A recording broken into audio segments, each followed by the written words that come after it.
BRS working president కేటీఆర్పై ప్రభుత్వ వైపు బల్మూరి వెంకట్ తీవ్ర వ్యాఖ్యలు చేశారు. గత 10 ఏళ్ల పాలనపై ప్రస్తుతం కాంగ్రెస్ ప్రభుత్వం చేపడుతున్న కార్యక్రమాలపై అసెంబ్లీలో చర్చకు రావాలని సవాల్ విసిరారు. రేవంత్ రెడ్డిపై విమర్శలు చేసే స్థాయి కేటీఆర్కి లేదని బల్మూరి వెంకట్ అన్నారు. అలాగే అసెంబ్లీ వేదికగా చర్చకు సిద్ధమని, అవసరమైతే ఎక్కడైనా చర్చకు వస్తానని ఆయన తెలిపారు.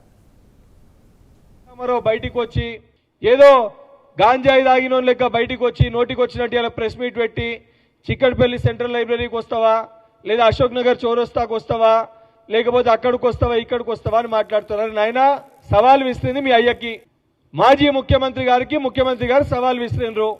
రేవంత్ రెడ్డి గారి స్థాయి, కేసీఆర్ గారి స్థాయి.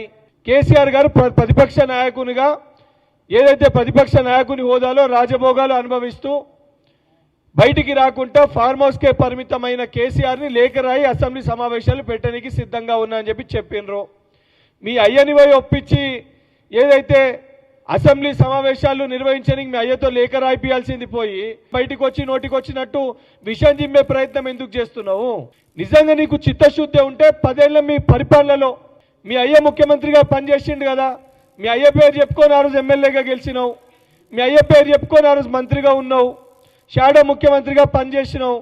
మీ అయ్యను అసెంబ్లీకి తీసుకొచ్చుడు మర్చిపోయి, దానిపైన మాట్లాడడం మర్చిపోయి, దాని గురించి వాస్తవాలు చెప్పడం మర్చిపోయి పిచ్చి పట్టినట్టు ఏదో వచ్చి ముఖ్యమంత్రి గారి పైన మాట్లాడితే, ఏదో ఇష్టం వచ్చినట్టు బాబమ్మడిదులు ఇద్దరు కలిసి పోటీ పడి మాట్లాడితే అబద్ధాలు నిజాలైపోతాయి.